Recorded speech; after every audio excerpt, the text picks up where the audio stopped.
EFCC, the ICPC, the Code of Conduct Bureau, so that corruption can come to the barest minimum, right from when we came back to democratic governance in 1999. Why has it made any difference? Let me first ask you that question. It has not made any difference at all. Instead of corruption being tackled, I think it is corruption that has tackled Nigerians, has razzled Nigerians to the ground. The corruption has razzled us to the ground, really. We are gasping for breath. And that was why former President Muhammadu Buhari said that Nigeria must try everything possible to kill corruption, or else corruption will kill Nigeria. We are at a point now where corruption is strangulating Nigerians.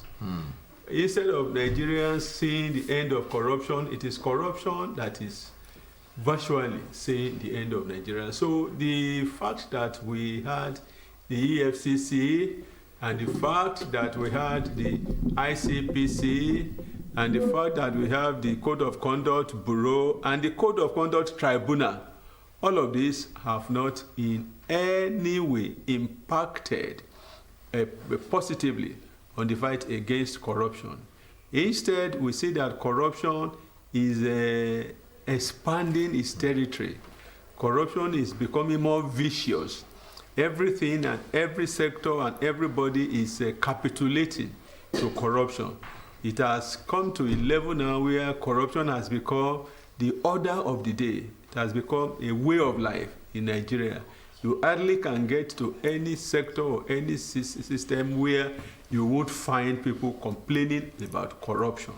Corruption, financial corruption, corruption of ethics, corruption of morals, corruption even in the mosque, corruption in the church, corruption even among traditional worshippers, corruption everywhere, corruption in the palace, corruption among the common men, corruption among politicians, corruption among clergymen, corruption everywhere.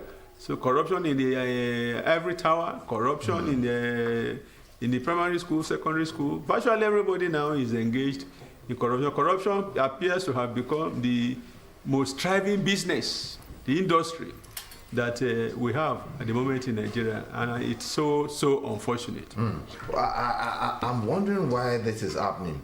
Yes, corruption is endemic in every society because you always find bad eggs or people wanting to cut corners. It's always there in any society, even abroad it is there. But the level or the magnitude is what differs. Why is it so endemic? In Nigeria, why is that hydra-headed monster wanting to have its way? Why can't it be the reverse, that good governance and patriotism will have its way rather than corruption wanting to kill the system? Because in Nigeria, there is no consequence for bad behavior. You can do anything and get away with it. You can get away with Blue Mother in broad daylight. Nobody gets punished for corruption. So if there is no consequence for a bad behavior, it will fester. If corrupt elements are not punished, are not brought to book, other people will imitate them. The corrupt people now, they have become the toast of the society. They are the ones that have the money to contest elections into the presidency. They are the ones that have the money to contest elections into the government houses. They are the ones that have the money to contest into the National Assembly. And interestingly, our policies have been so monetized that if you don't have money, you cannot contest election. Because the requirements, you must have an office for you to be able to, for a party to be able to register to contest elections at the national level. You must have offices in 774 local governments. Who can do that except those who have the money? Is that not corruption in another form? It's another form because you now make it imperative that you must have money. You must have a lot of money before you can get things done. And how do you get this money? So you get this money anyhow, and you are not asked questions. Nobody is asked questions again. How did you come about your wealth? Gone were the days when you would come home with money and your parents will ask you, how did you come about this money? But now, when you come home with money, your parents salute you. They don't care where you get this money from. The other time I heard that some mothers even formed association of mothers of Yahoo boys. That's appalling in a system where, in a country where people are also looking up to. And you don't blame them because they have seen that that is the only thing that pays. They have seen that it is only the people who have money that can get things done.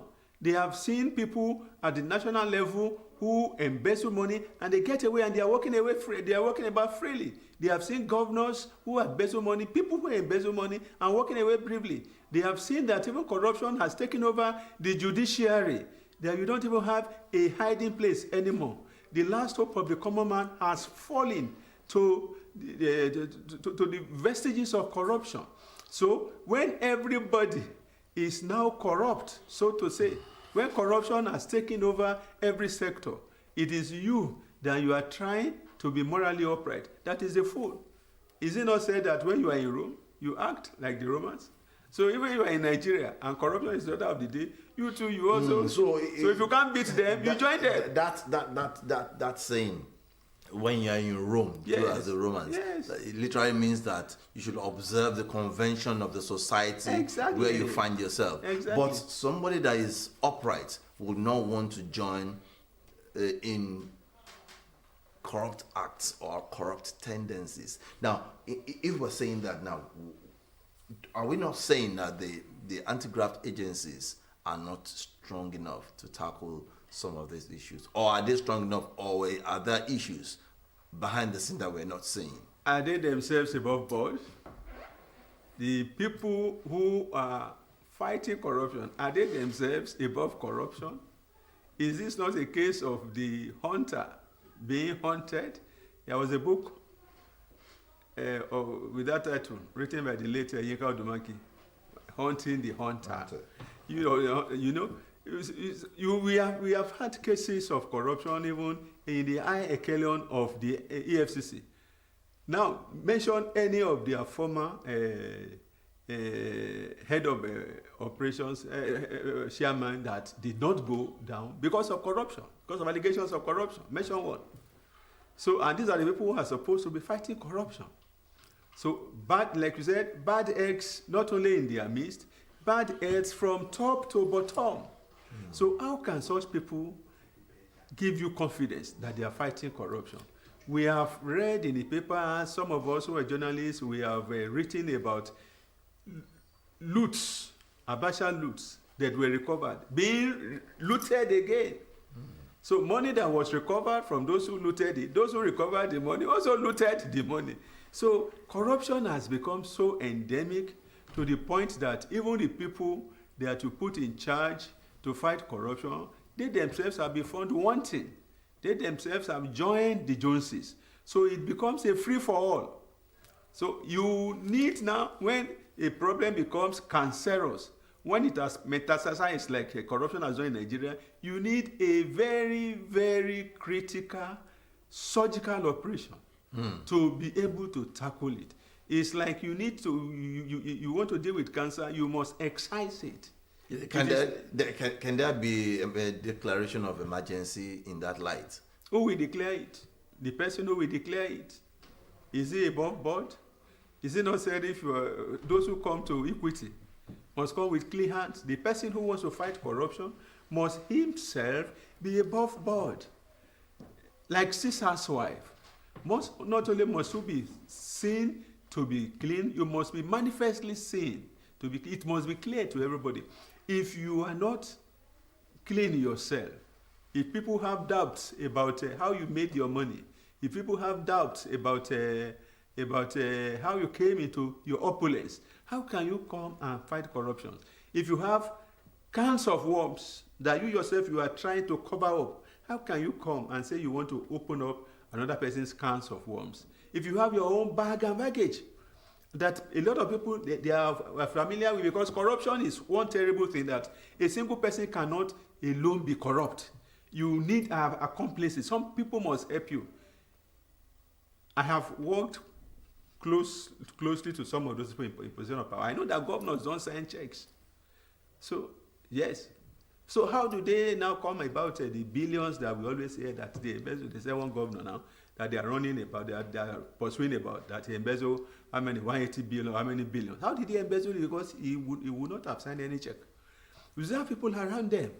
You have political appointees, you have civil servants and things like that. So, and before you steal, one of them told me, he said, Bola, I said, before anybody steals 1 naira for you, he must have stolen 2 naira for himself. That's the perception. Yes, because once the head is rotting, like they say, the fish rots from the head. Once the head is rotting, the other people down the line, they take a cue from it. So if you are asking me to steal money for you, I will be stupid not to steal for myself. Let me ask you this question before I go to the state governors. Can the Rawlings revolution happen in Nigeria? Rawlings revolution can happen anywhere, but what is the outcome of Rawlings revolution in Ghana? Is Ghana not worse than they were now, than when they were before Rawlings? Okay. Ghana's situation is worse now than it was. You see, the problem is not just, the solution is not just gathering a few people together and shooting them. That's cosmetic. You must address the foundational problems that make it possible for people to be corrupt. If you just cut the trees, like Rawlings tried to do, cut the trees, made some statements and things like that, at the end of the day, back to normal. Rawlings himself, what killed him? Is it not the corruption of Ghana that killed Rawlings? Okay, that's good. Let's quickly go back to the 16 governors now that have gone to the Supreme Court to test the powers of the Economic and Financial Crimes Commission that the agency cannot try them. Is that right? Or does EFCC have the powers to try the state governors, in your own perception? I don't think that the EFCC should have powers to leave the federal government and begin to chase state governments. I think that we are operating a federal system of government. If truly we are operating a federal system of government, then we should not have an omnibus central government, federal government, breathing down the neck of everybody, a big brother that is using the EFCC or the ICPC as a weapon of vengeance, as a tool to pursue political opponents and adversaries. Have they finished solving their own problem of corruption at the federal level? Have they finished attacking the problems of corruption in the presidency? Have they finished attacking the problems of corruption in the National Assembly? Have they finished attacking the problems of corruption in the civil service, that they now want to come and begin to fight corruption all over the 36 states of the Federation and 774 local governments? How can they do? How many are they?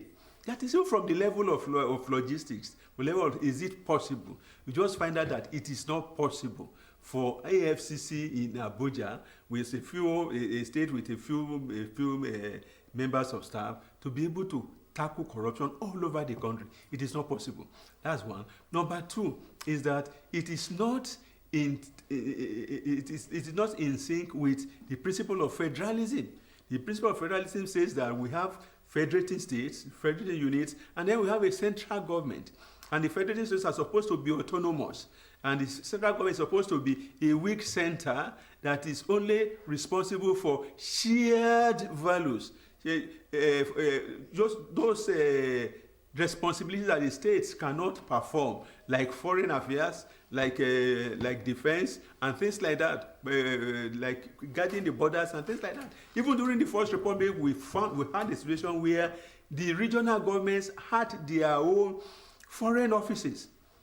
The embassy of Nigeria, our embassy in UK today, was a Western government house there.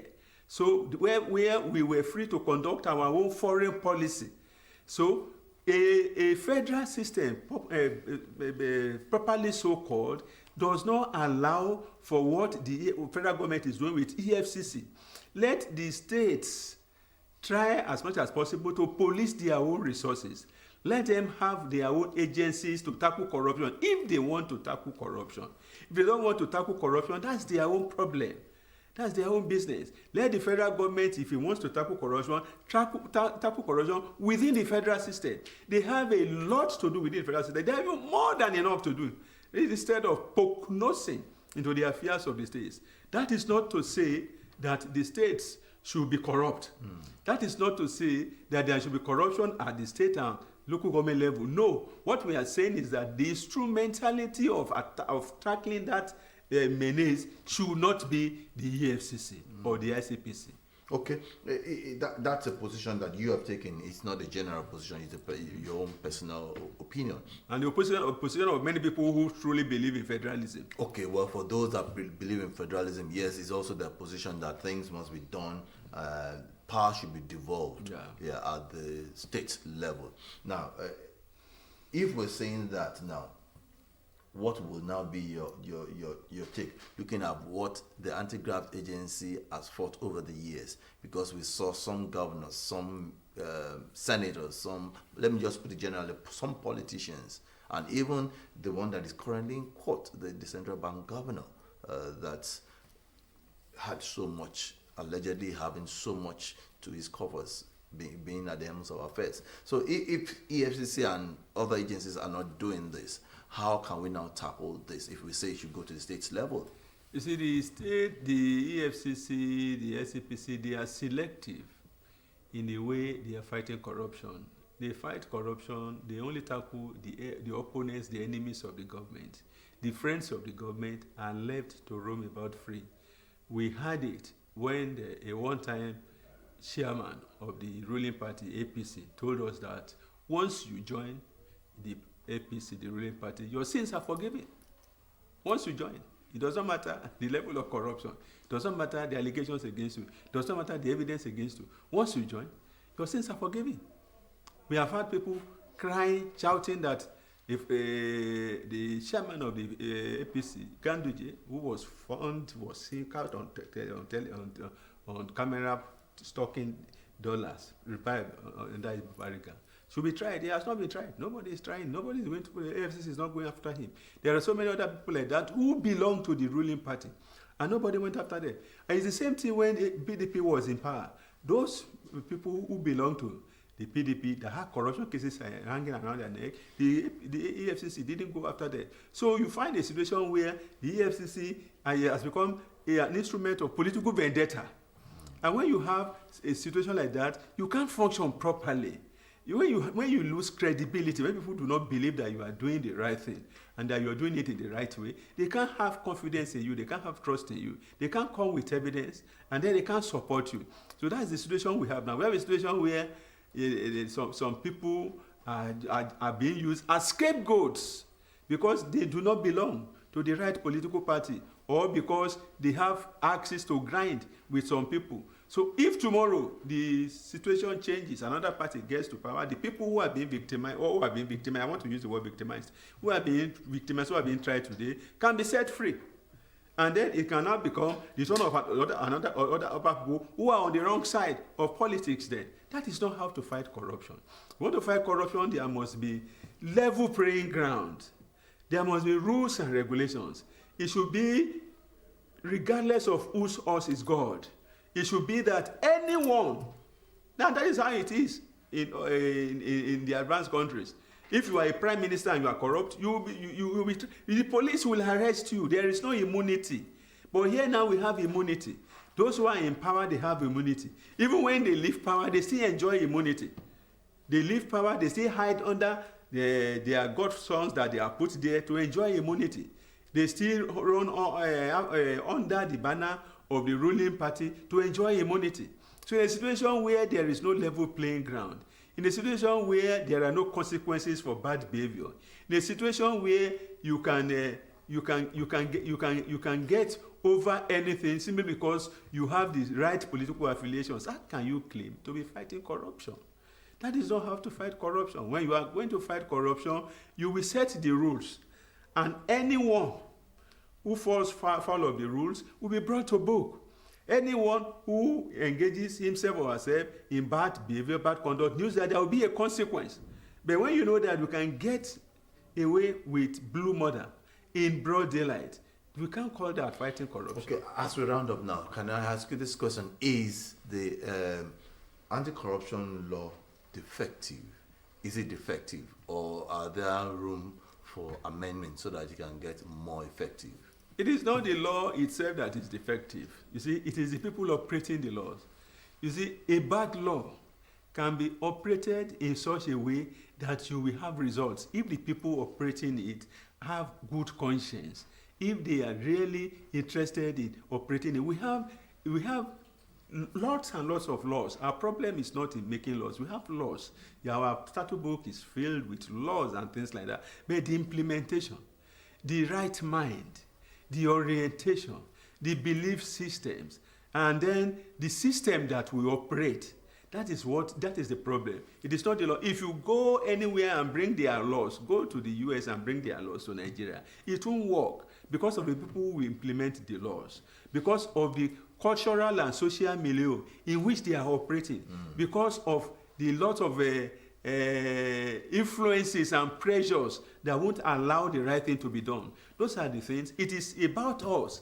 Like they said, Shakespeare said through in Julius Caesar, he said the fault is not in our stars that we are underlings. The fault is not in the laws. The fault is in us. So that is the fault is in us. We are the ones that we decide that we want a clean society. We want a decent society. We want a progressive society. We are tired of how Nigeria is going. We are tired of the bad image we have. We are tired of the way people are siphoning our monies. We are tired of the corruption. We are the ones that we decide. We are the ones that we say that we now want to run our country like a decent society. We want our country to develop like the developed countries. We want to stop being a third world country. We want to become a first world country. It is a decision that we will take or not. Okay, yes, I'm afraid time is not on our side again. We've been discussing anti-corruption in Nigeria, and my guest has been Bola Wale, a media practitioner, a columnist, and also an entrepreneur, a public affairs analyst, and he's been giving us insights to why the anti-corruption law is not working. But that can only be done, and it can only work if everybody have a collective mind to ensure that patriotism is the watchword and do what is right so that Nigeria can get better. I want to thank you so much, sir, Mr. Bola Wale, for being part of Talk Point. It's my pleasure. Thank you very much. On that note, we have come to the end of Talk Point. 767 and 112 are still the lines to always call in times of emergency. Stay out of trouble. Ensure that what you do what is right so that Nigeria and indeed Lagos State can get better. I am Omololu Sonwo saying bye-bye.